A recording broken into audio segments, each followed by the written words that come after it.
रणनीतिकार प्रशांत किशोर हे निवडणूक जिंकलेले आहेत, ते आमदार झालेत। बिहारच्या राजकारणात हा निकाल मोठा राजकीय संदेश देतोय, कारण जवळपास 30 वर्ष भाजपचा बालेकिल्ला मानल्या गेलेल्या बांकीपूर मतदारसंघात जनसुराज पक्षानं विजय मिळवलेला आहे आणि पहिला खाता उघडलाय असंही म्हणता येईल, कारण मागच्या निवडणुकीमध्ये जनसुराज पार्टीला एकही जागा जिंकून आणता आलेली नव्हती। भोपळा मिळाला होता विधानसभा निवडणुकीमध्ये बिहारच्या, आणि या वेळेला एक जागा जी पोटनिवडणुकीची होती ती स्वतः प्रशांत किशोर हे निवडणुकीच्या रिंगणामध्ये उतरले आणि त्यांनी जिंकलेली आहे।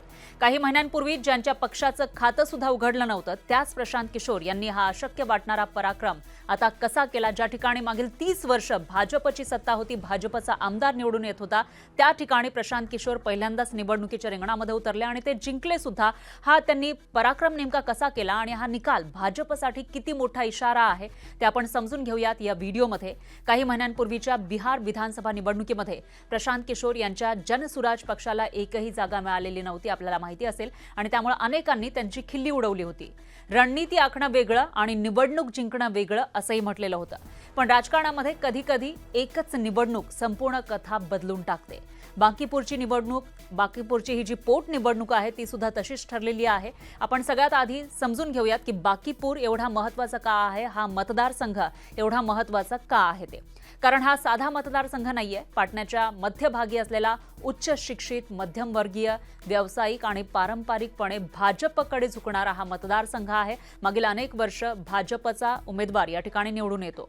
1995 पासून हा मतदारसंघ भाजपच्या ताब्यात होता। सुरुवातीला किशोर प्रसाद सिन्हा आणि त्यानंतर त्यांचे पुत्र नितीन नवीन सलग 5 विजय त्यांना मिळालेले होते, म्हणजे भाजपला या ठिकाणी मिळालेले होते, म्हणजे विरोधकांसाठी जवळपास अभेद्य असा हा किल्ला होता। मग अचानक नेमकं काय बदललं की ज्या ठिकाणी भाजपचा उमेदवार पराभूत झाला आणि त्या ठिकाणी प्रशांत किशोर जे एक नौखे, तसं राजकारणामध्ये ते रणनीतिकार म्हणून ओळखले जातात, मात्र निवडणूक लढवण्यामध्ये ते नौखे मानले जातात, ते पहिल्याच प्रयत्नामध्ये इथून जिंकून आले।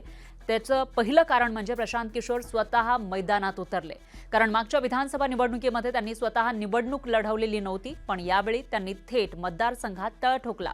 मोठ्या सभांपेक्षा लहान मोहल्ला बैठकांवर त्यांनी भर दिला, घराघरांमधील संवादावर भर दिला आणि सततचा जनसंपर्क सुद्धा त्यांचा होता।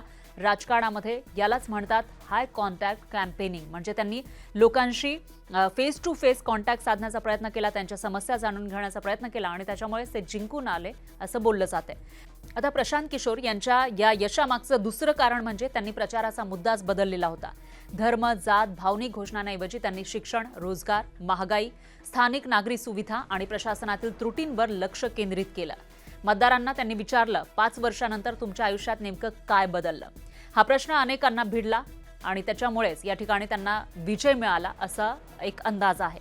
आता तिसरं कारण म्हणजे बदलाची इच्छा। बिहारमध्ये अनेक मतदार, विशेषतः शहरी तरुण मतदार जे आहेत ते पारंपरिक पक्षांना पर्याय शोधत असल्याचं या निकालातून दिसून आलं।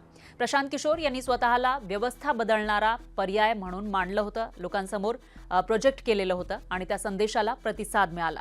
आता चौथं कारण म्हणजे भाजपमधील स्थानिक नाराजी। काही राजकीय विश्लेषकांचं मत आहे की स्थानिक पातळीवरील भाजपमधले मतभेद आणि संघटनात्मक असंतोष आणि उमेदवाराबद्दलचा जे असमाधान होतं याचा फायदा सुद्धा जनसुराज पक्षाला झाला।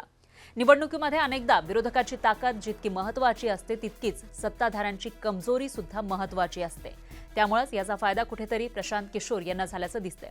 आता 5वं कारण म्हणजे ही निवडणूक एका वेगळ्या वातावरणात झाली।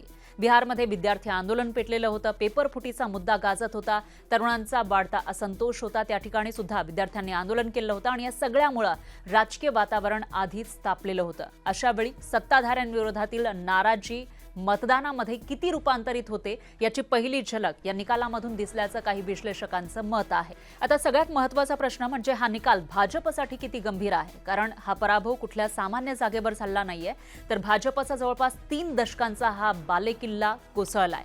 याशिवाय तिथले जे नवीन मुख्यमंत्री सम्राट चौधरी, जे भाजपचे पहिले मुख्यमंत्री आहेत बिहारमधले, त्यांच्या नेतृत्वाखाली झालेल्या या महत्त्वाच्या निवडणुकीपैकी एक निवडणूक होती ज्याच्यामध्ये भाजपचा गड ज्या विधानसभा मतदारसंघामध्ये होता तो कोसळलेला आहे. त्यामुळे या निकालाकडे केवळ एका जागेचा पराभव म्हणून पाहता येणार नाही.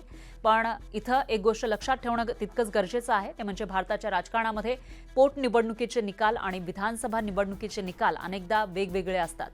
स्थानिक प्रश्न, उमेदवार, मतदानाचं प्रमाण आणि राजकीय समीकरणं या सगळ्यांचा प्रभाव वेगळा असतो. म्हणूनच या एका निकालावरून संपूर्ण बिहारचं भविष्य ठरलं असं म्हणणं घाईचं ठरेल. पण या विजयानं एक गोष्ट मात्र स्पष्ट केली आहे. काही महिन्यांपूर्वी ज्यांच्या पक्षाचं खातं सुद्धा उघडलं नव्हतं त्याच प्रशांत किशोर यांनी आज भाजपचा सर्वात मजबूत किल्ला जिंकून दाखवला. हा केवळ एक विजय नाही तर एक राजकीय संदेश आहे. बिहारमधले जे मतदार आहेत ते पर्याय स्वीकारायला तयार आहेत. त्यांना इतर पर्याय हवे आहेत. पारंपरिक जे पक्ष आहेत त्यांच्या इथे लालू प्रसाद यादव यांचा पक्ष असेल किंवा नितीश कुमार यांचा पक्ष असेल किंवा मग भाजप असेल, हे जे पारंपरिक पक्ष तिथं आहेत त्याच्यापैकी वेगळा पक्ष किंवा नवीन जे पर्याय आहेत ते स्वीकारायला तिथले मतदार तयार आहेत. पण तो पर्याय जो आहे तो विश्वासार्ह वाटला तरच त्यांना ते मतदान करू शकतात. आता सर्वात मोठा प्रश्न म्हणजे ही फक्त एका पोटनिवडणुकीची कथा आहे की मग 2030ला बिहारमध्ये ज्या निवडणुका होणार आहेत त्या बिहारच्या राजकारणाचा ट्रेलर, याचं उत्तर पुढच्या निवडणुका देतील.